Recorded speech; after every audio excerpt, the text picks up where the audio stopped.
Hello everyone, welcome to a real quick video of this build. It seemed easier than posting a bunch of pictures. This is kind of the build in total. I'll start with kind of the chronological order of its creation. This structure here was the original dining facility and a depot for a train station that ran up to this lighthouse, and everything else, bunk beds, all that jazz. Then there was this original airlock which just closes the blocks with a series of pistons. The water drains out of the room and you're in. Like I said, there were bunk beds and a bunch of stuff in here. Now it serves as an entry area and a common access area for everybody, slash restaurant. So you can just run up to any one of these, and grab your food, eat it up real quick, toss your bowl in here if that's relevant, and then you're on to the next spot. The next thing I built was this biodome down here, which was where I grew all my crops and had chickens and rabbits, trees, reeds, all that jazz. Now it's just kind of unkempt because I'm pretty full up on all of these resources.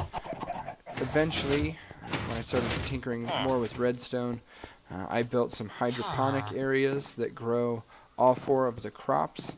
And then you can flip these lights on and off. I'd also like to point out that in the course of the build, a few zombie villagers spawned, and I cured them, but they don't seem to work underwater. They've all run to the nearest upturned stair and just stood on it for, well, like years.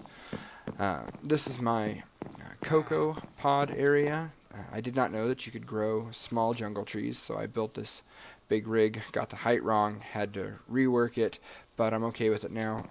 This switch activates sticky pistons and half slabs so that you can comfortably grab your cocoa and replant and everything, and then open this back up to allow the tree to breathe and vines to regrow. A little further this way, kind of back the way we came rather, this is the mushroom farm.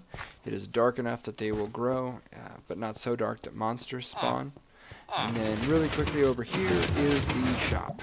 Incinerator, anvil, forge array, mine entrance. I added this water feature to round out what once was a circular structure, as you can see here. These are the diamond tools that I used to build the structure, but I retired them before they broke, and now I have a few nicer tools with mending and things that my friend made for me. This is a geothermal power plant for an RP sake. It powers the structure, and then off of this storage annex there's also this room to tinker with redstone contraptions and things like that in peace. If we go back through the dining area, we will arrive at the kitchen, so bear with me and I'll show you that really quick. Okay, so pretty standard kitchen, simple furnace array, We've got this guy here keeping things on ice for us so that everything stays legit. And then we can proceed up this way. After I had a airlock, food, everything, a place to sleep, I kind of had a self-sustaining base. I added some superfluous stuff, but stuff I think is cool nonetheless. This is a potion array. You can throw all your items in the hopper here. Dumps down and puts them in the potions in the sequence that they were in the hopper, and then when you pull these out, a second hopper just replaces it with water bottles, so you're ready to go. And then these here will, serve as dispensers, so if you need a potion or something, you just grab it and go. Attached to it is the medical bay, and there are enough rooms here that all of us on the server can set our spawn here before we set off on some perilous adventure, so that we regroup. And another airlock on our left here. This is a library. I really dig libraries in real life, so I enjoyed this build. I need to work on my lighting, I know, but bunch of non-fiction research aesthetic stuff. Fiction section, enchanting area, studying area, just a bunch of books and chairs and tables. Pretty basic library. This way we've got the exploration office where I'm working on my map, some journals and resources for exploring, an armory where I keep old armor or armor that I'm in the process of making. Also a note about the heads. Our realm had a an event where you could win heads as part of unlocking certain achievements. So I kind of put those up as trophies, but in hindsight I realized they're kind of grisly. This is the gym that I built. It's like a place to work out and hang out, so you can shoot some hoops, and I thought about building a scoreboard. I still might.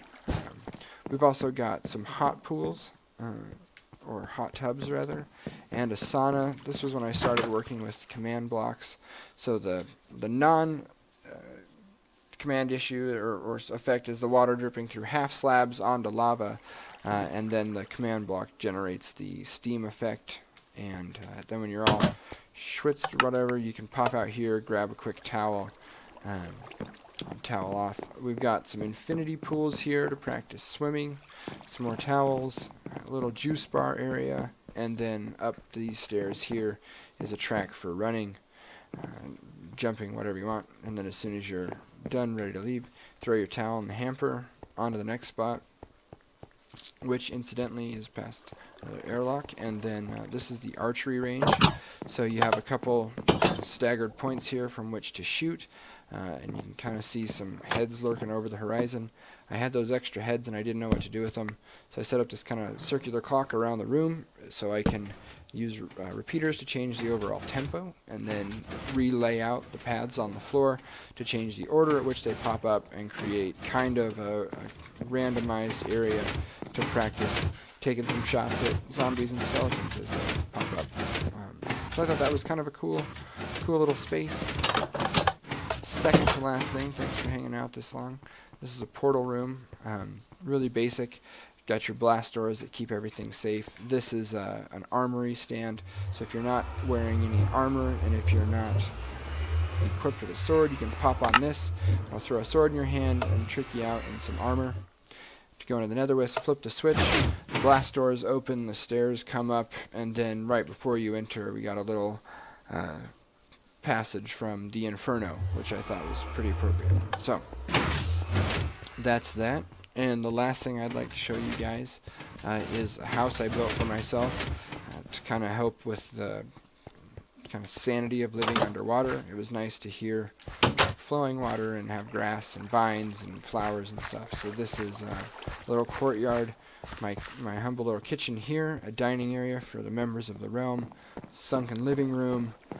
This half of the house, or a quarter of the house, is mine. So this is my hot tub, sink area, another towel dispenser. This is my bedroom up here. I've also got my office, personal library. This is where the porch overlooks. The rest of these are just simple guest rooms that overlook the sea and the sky, and then this is kind of where I like to hang out and get the day started. So thanks very much for checking out the video. Sorry for the bad editing and stuff, but I appreciate you guys. Have a good day.